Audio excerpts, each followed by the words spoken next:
Don't forget to like the video, share your thoughts or story in the comments, and subscribe to our stories.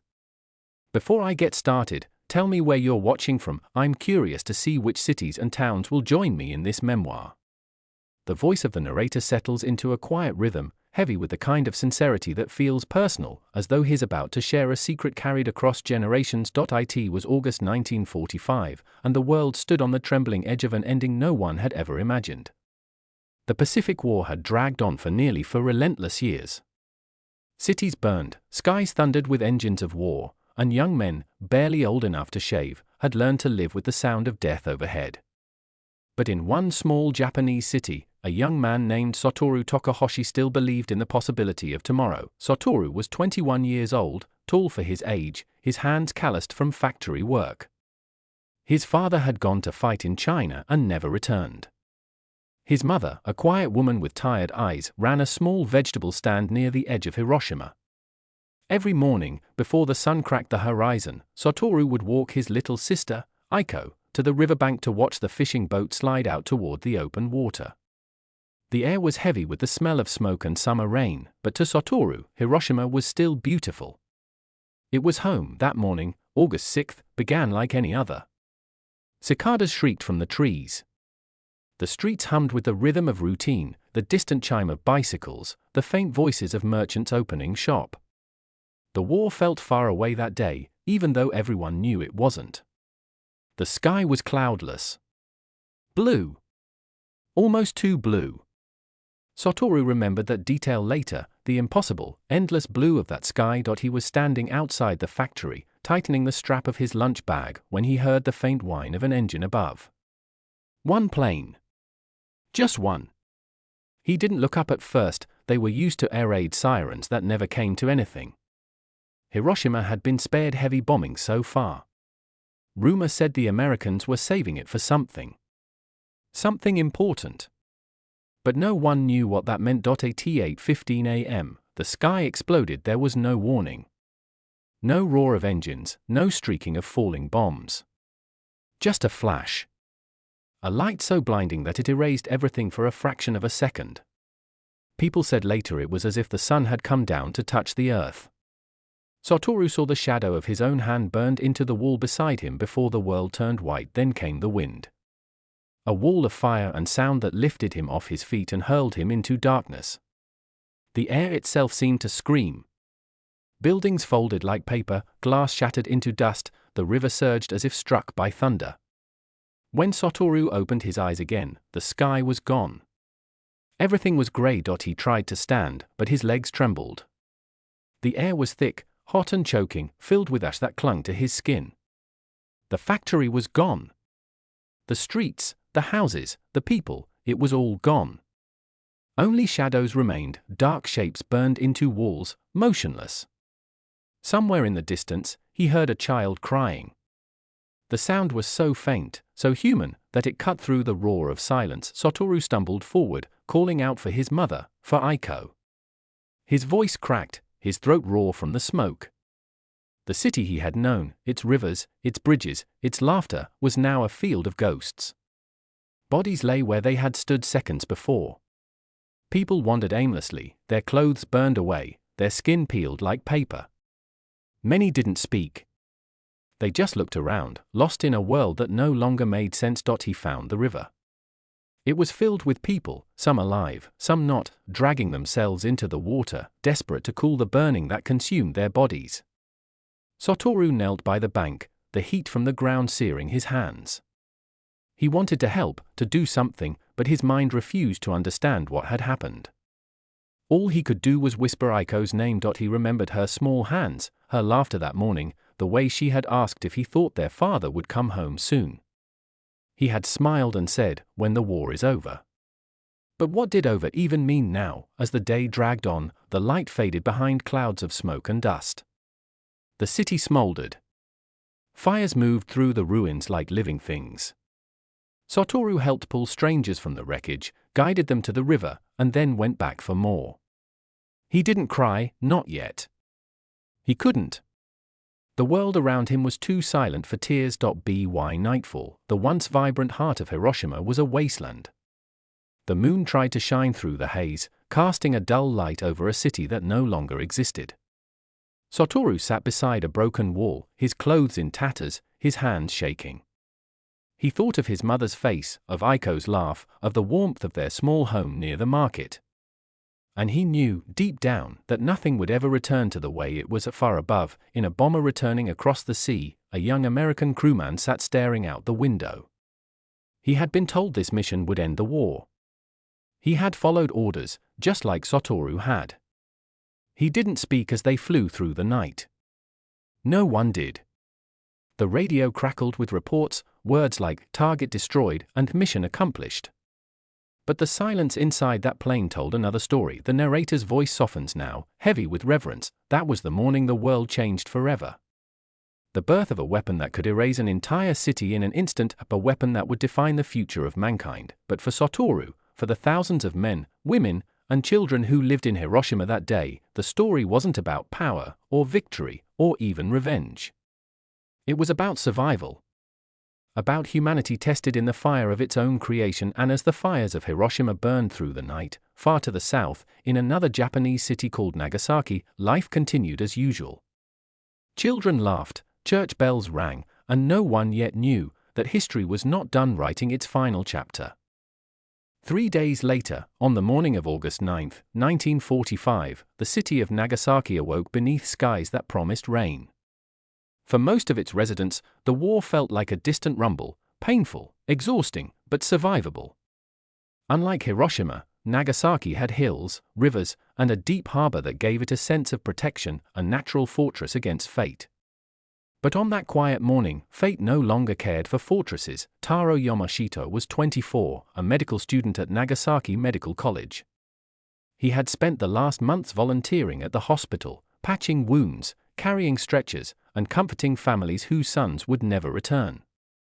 He had heard rumors about Hiroshima, unbelievable stories whispered among the doctors, something about an entire city gone in one instant. But Japan was filled with rumors. He didn't believe them. How could any weapon do that? He left home just before 10 a.m., saying goodbye to his mother, who reminded him to eat something before work. The streets were alive with quiet motion, vendors calling from stalls, children chasing one another through narrow alleys. The air smelled faintly of coal and salt from the sea. Taro adjusted his satchel and started down the hill toward the hospital. At 10:53 a.m., the air raid siren sounded, faint and distant. A single American B-29 had been spotted. No one panicked. They'd heard it before. The warning was lifted at 10:30. People exhaled, went back to their lives. Mothers reopened windows, workers returned to their benches. Then, at 11:02 a.m., the world turned white. The flash was blinding, even behind closed eyes. A roar followed, deeper than thunder, sharper than any sound a man should hear. In an instant, buildings vanished. The cathedral of Urakami, once the heart of the city, dissolved into light. The hills shook. The river boiled. The bomb detonated less than 2 miles from Taro's hospital. When he awoke, the ceiling was gone. The floor was gone. He was lying beneath what had once been a wall, half buried in dust. All around him, silence stretched, a silence filled with tiny, broken breaths. He pushed himself up, his ears ringing, his skin burned where his sleeves had been torn away. The hospital, a proud stone structure, had collapsed. He stumbled through the ruins, calling for anyone who could hear him. "Sensei! Dr. Ito!" His voice was hoarse, lost in the crackle of fire. Figures moved through the haze, nurses, patients, civilians, all ghostly, staggering, their faces unrecognizable. The air shimmered with heat. Overhead, a black cloud rose like a pillar to heaven, swirling, monstrous, beautiful in a way that terrified him. He found a young boy pinned beneath a beam, no older than 10. Taro dug with his hands, ignoring the blood and splinters. He freed the child, carried him toward the river, where hundreds had gathered, their bodies half submerged, their eyes hollow. The water glowed faintly, filled with ash. People whispered prayers.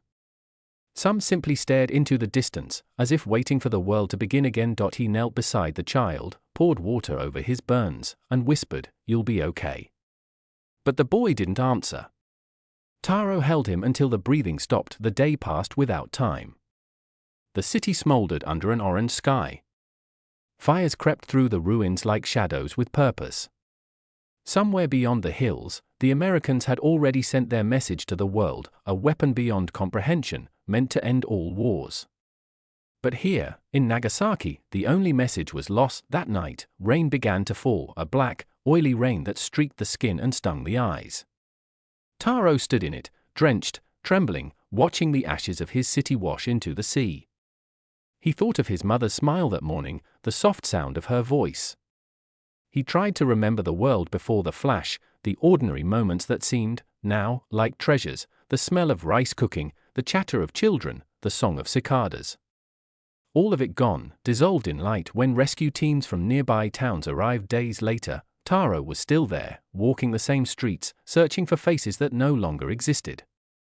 He joined them, tending to the living, counting the dead. He learned to recognize the silence that followed each name that went unanswered.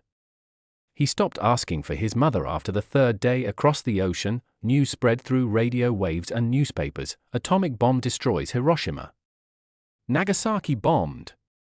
Japan considers surrender. The words were clean, neat, efficient. They could not capture the smell of burning wood, the soft moans in the night, the faces turned upward to a sky that had betrayed them. On August 15, Taro heard the emperor's voice for the first time. The war, he said, was over. Japan would endure the unendurable. The words drifted through broken radios and open windows, over ashes and graves. Taro stood in what was left of the hospital courtyard, listening to the static fade. He didn't cheer. He didn't move. He just closed his eyes. The world had ended twice, and yet the sun still rose. That was the hardest part to accept. The narrator's voice grows quieter now, his tone filled with empathy. In Hiroshima and Nagasaki, the survivors carried not just scars, but the memory of light that burned through the boundaries of war, politics, and time itself. They carried it so that the world would never forget what it meant to see the dawn of destruction. As the chapter closes, the voice softens once more. When we talk about peace, we talk about them, the men and women who saw the end of the world and still found the strength to rebuild it. When the fires dimmed and the ashes settled, Japan became a land of ghosts. Hiroshima and Nagasaki were no longer cities, they were open wounds upon the earth, reminders of how fragile a single heartbeat could be. In the weeks that followed the bombings, survivors, doctors, and soldiers from both sides stepped into the ruins, each carrying their own burden of disbelief. Among them was Lieutenant Daniel Miller, a 26-year-old U.S. Air Force pilot from Kansas.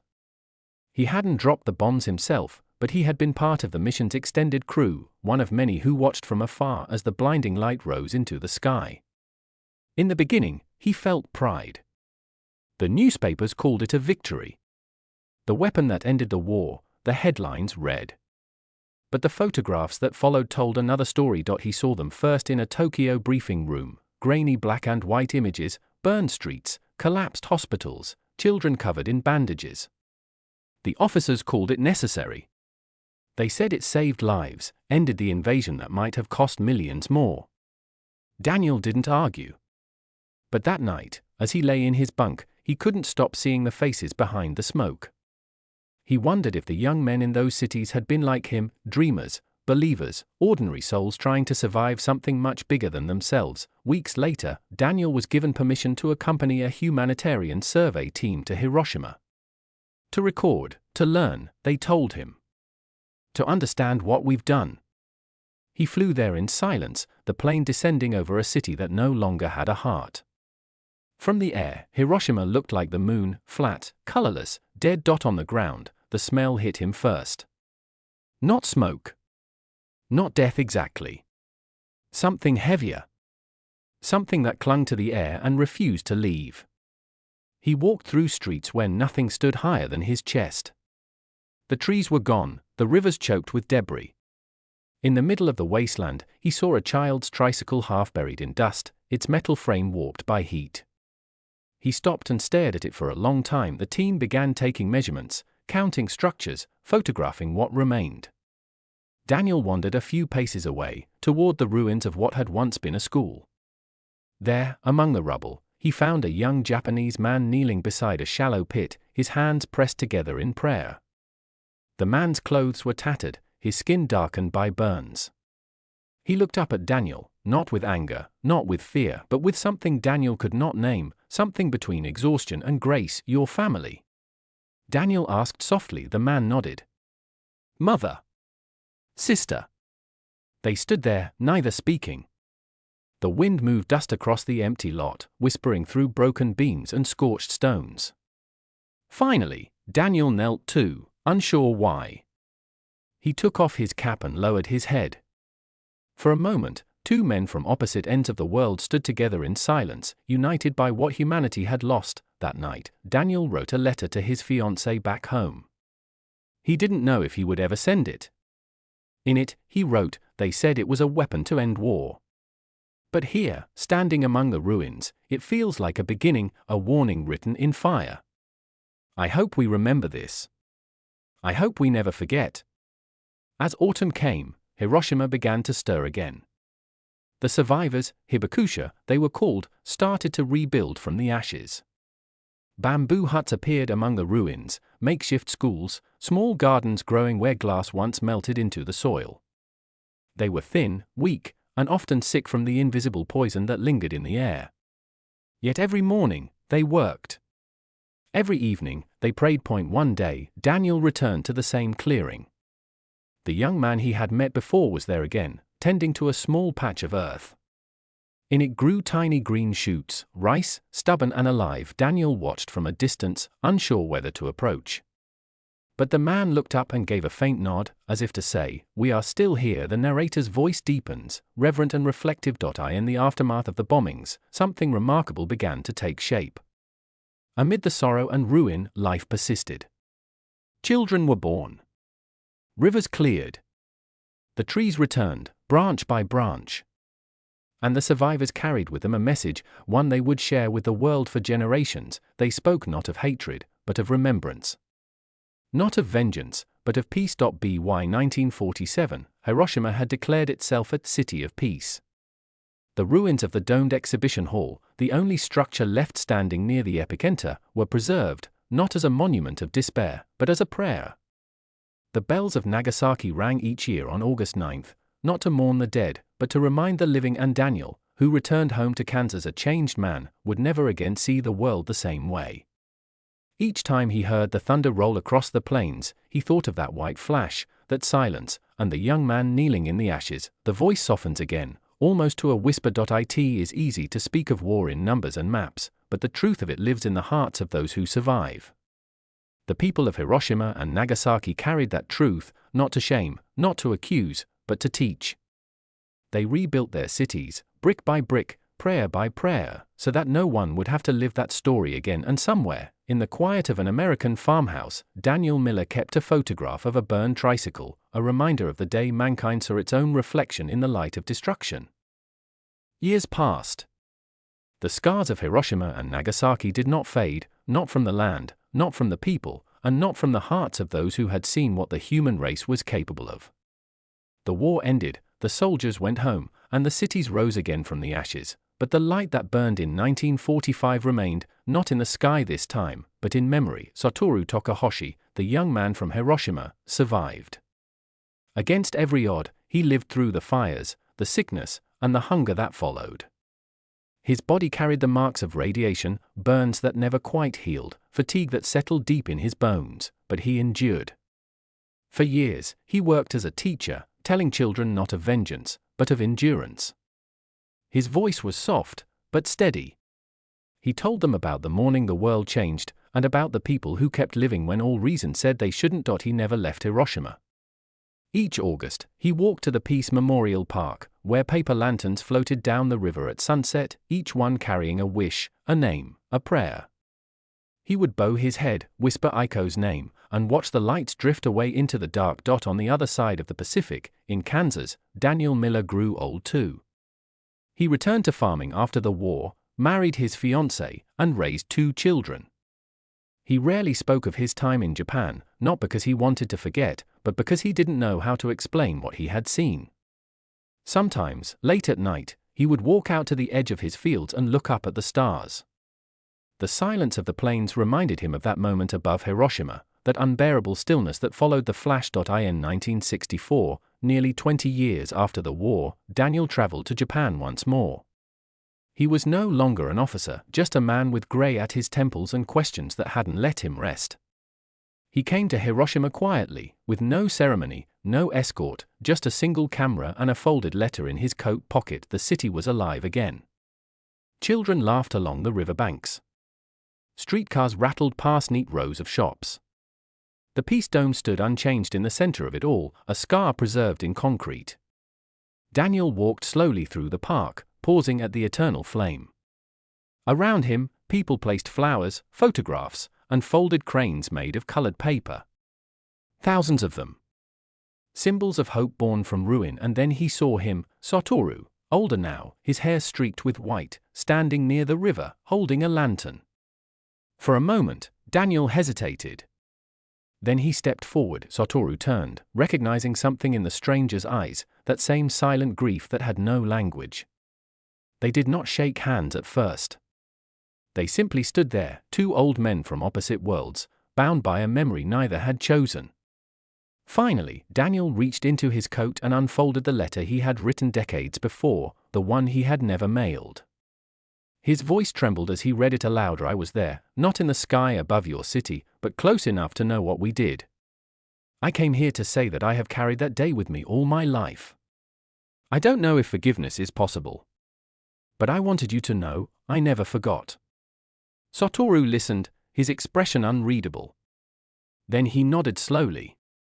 None of us can forget, he said. But remembering, that is how we keep peace alive. He handed Daniel a lantern, its paper sides glowing softly in the dusk. Together, they walked to the water's edge and set it afloat. The flame wavered in the breeze, then steadied, joining hundreds of others drifting downstream. As they watched, Daniel felt something lift, not guilt exactly, but the weight of silence breaking at last. Two men who had once been enemies stood side by side, watching light move across water. The narrator's voice grows rich with emotion, the cadence steady and deliberate. That night, the river of Hiroshima shimmered with thousands of tiny flames, each one a heartbeat against the dark.